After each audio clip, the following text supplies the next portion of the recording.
আসসালামু আলাইকুম। পেটুক প্ল্যানেটের পক্ষ থেকে সকলকে স্বাগত জানাই। আজকে আপনাদের সাথে দেশি স্টাইলে ফ্রাইড রাইস রান্নার রেসিপিটি শেয়ার করব। যারা রান্নাবান্নায় একদমই নতুন, কেবল শিখছেন, তাদের জন্য ভিডিওটি আশা করি উপকারী হবে।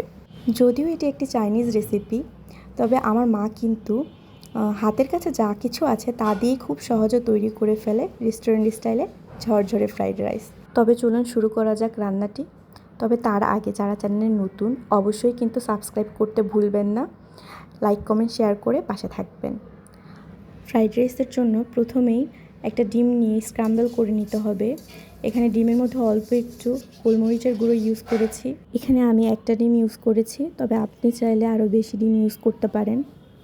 এরপরে কড়াইয়ের মধ্যে অল্প একটু তেল দিয়ে এর মধ্যে আদা কুচি, রসুন কুচি দিয়ে এটাকে একটু ব্রাউন কালার করে ভেজে নিতে হবে।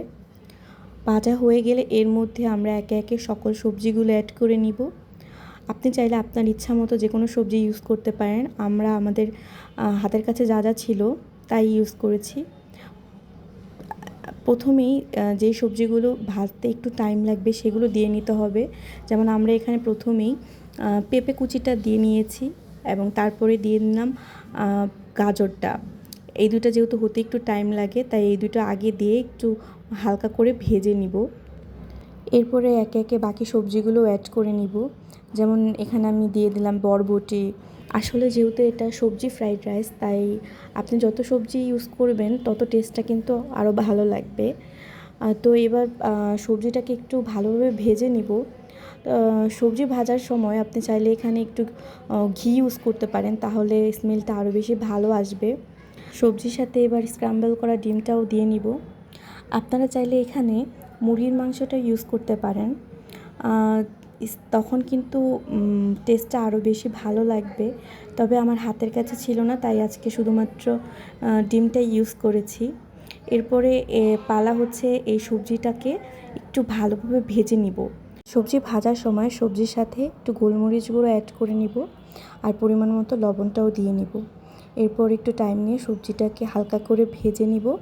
সবজি ভাজা হয়ে গেলে এর মধ্যে হচ্ছে পোলার চালটা অ্যাড করে নিতে হবে। দেখতেই পাচ্ছেন আমি এখানে পোলার চালটা অ্যাড করে নিচ্ছি। তবে এই পোলার চালটা কিন্তু আগে থেকে 80% সেদ্ধ করে রাখা।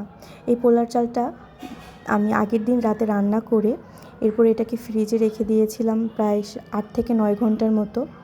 আপনারা একটু চেষ্টা করবেন, যদি আপনাদের হাতে একদমই টাইম না থাকে তবে মিনিমাম 2 থেকে 3 ঘন্টার জন্য হলেও ফ্রিজে রাখতে, তাহলে কিন্তু পোলার রান্নাটা একদম রেস্টুরেন্টের মতো ঝরঝরে হবে। ব্যাস, এবার পালা সবজির সাথে পোলার চালটাকে একটু ভালোভাবে মিক্সড করে নেওয়া। পোলার চালটা কিন্তু আগে থেকে 80%-এর মতো কুকড, সো এখন আর বেশি টাইম লাগবে না। বেশি টাইম রাখলে হচ্ছে পোলার চালটা গলে যাবে। সো এবার চুলার আঁচটা একটু লোতে রেখে সবজিটার সাথে পোলার চালটা ধীরে ধীরে মিক্সড করে নিব।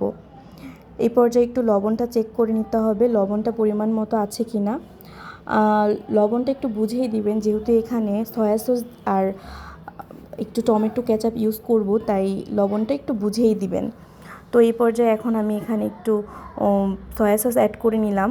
সয়া সসটা কিন্তু ম্যান্ডেটরি, সয়া সস দেওয়ার কারণেই কিন্তু স্মেলটা সুন্দর আসবে, তাই কোনোভাবে যাতে সয়া সসটি স্কিপ না হয় সেটা দেখবেন। এরপরে দিয়ে নিলাম টমেটো সস। টমেটো সস দেওয়ার পরে একটু ভালোভাবে মিক্সড করে তারপরে চেক করে নিব লবণ লাগবে কি না। এখানে লবণ একটু কম হয়েছিল, তাই লবণ অ্যাড করে নিলাম এবং চিনিটাও কিন্তু অ্যাড করে দিতে হবে, তাহলে টেস্টটা আর একটু ভালো আসবে। এরপরে সসগুলোর সাথে ফ্রাইড রাইসটাকে একটু ভালোভাবে মিক্সড করে নিলাম। ব্যাস, খুব সহজে তৈরি হয়ে গেল রেস্টুরেন্টের মতো ঝরঝরে ভেজিটেবল ফ্রাইড রাইস। যারা একদমই নতুন, আশা করি তারা রেসিপিটি ফলো করে খুব সহজে ঘরেই তৈরি করে ফেলতে পারবেন ভেজিটেবল ফ্রাইড রাইস। রেসিপিটি ট্রাই করে অবশ্যই কিন্তু কমেন্টে জানাবেন কেমন লাগলো আপনাদের রেসিপিটি। আর যারা চ্যানেলে নতুন অবশ্যই সাবস্ক্রাইব করে দিবেন, লাইক কমেন্ট শেয়ার করে পাশে থাকবেন। আল্লাহ হাফেজ।